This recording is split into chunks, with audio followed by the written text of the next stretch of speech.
నమస్తే అండి, బాగున్నారా? అయితే ఈరోజు ఏంటంటే the topic is work authorization. యుఎస్ఏలో ఉన్నప్పుడు ఎట్లాంటి వర్క్ ఆథరైజేషన్స్ ఉంటాయి. ఫస్ట్ F1 వీసా గురించి చూస్తాం. F1 వీసాలో సిపిటి, ఓపిటి అని ఉంటాయి. అయితే సిపిటి ఎప్పుడు ఉంటుందంటే కరికులం ప్రాక్టికల్ ట్రైనింగ్. అది ఎప్పుడంటే గ్రాడ్యుయేషన్ చేసే టైంలోనే ఉంటుంది.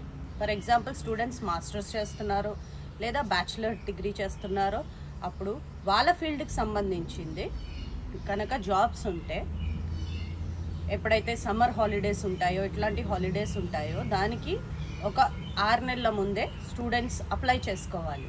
If they find any company, ఆ కంపెనీలో దానికి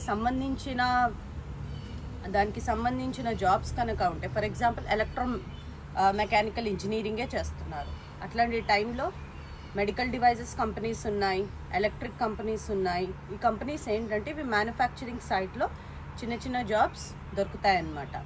వీటికి అప్లై చేసుకోవచ్చు. దాన్ని ఇంటర్న్షిప్గా కూడా, that is considered as internship. అదేంటంటే మీరు సబ్జెక్ట్లో ఉన్నప్పుడు అది మీకు హెల్ప్ చేస్తుంది. అంటే మీ క్రెడిట్స్ని it is helpful as credits plus point. దాని తర్వాత ఓపీటీ తీసుకుందాం.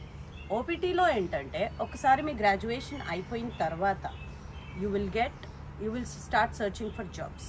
దానికి ఏంటంటే యూనివర్సిటీ నుంచి ఓపీటీ చేస్తున్నాము అని చెప్పి యూనివర్సిటీకి ఇన్ఫార్మ్ చేసి యుఎస్సిఐఎస్ నుంచి ఈఐడి అప్లై చేసుకోవాలి, వర్క్ ఆథరైజేషన్. అప్పుడు ఆ ఈఐడి పైన you can work and that should be related with your field. Next వచ్చేది the most important is H1B అండి. Of course OPT is very important, కానీ H1B స్పౌస్కి H1B ఉంది, సో కానీ I-140 లేదు. అట్లాంటప్పుడు తన స్పౌస్కి వర్క్ చేసే పర్మిషన్ ఉందా లేదా? లేదు. H1B పైన వచ్చిన ప్రతి వాళ్ళకి వాళ్ళ స్పౌస్కి వర్క్ చేసే అథారిటీ ఉండదండి. వాళ్ళ వైఫ్ వర్క్ చేయాలి అని అంటే ఆ పర్సన్కి I-140 అప్రూవ్ అయి ఉండాలి.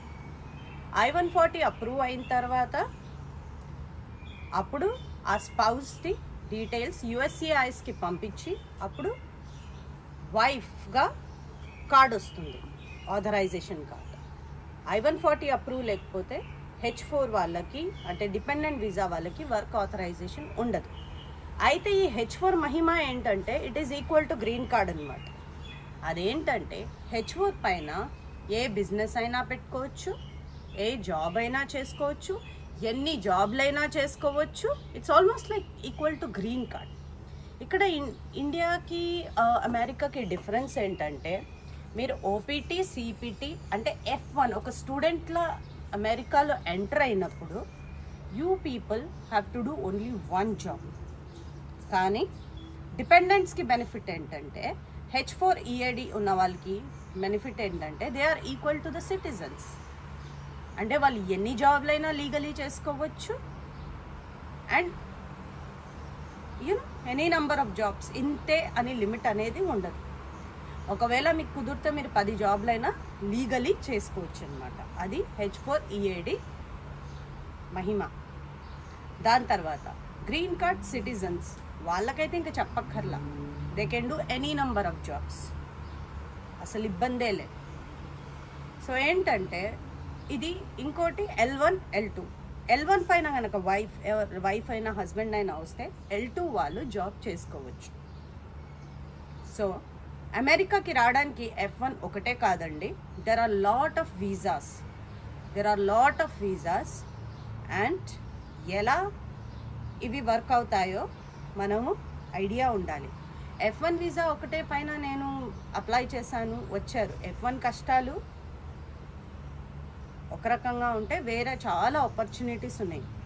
ఇప్పుడు J1 డైరెక్ట్లీ మీరు ఇండియా నుంచి రీసెర్చ్ పైన రావచ్చు. వొకేషనల్ వీసాస్ కూడా ఉంటాయి. అవేంటి, జర్నలిజం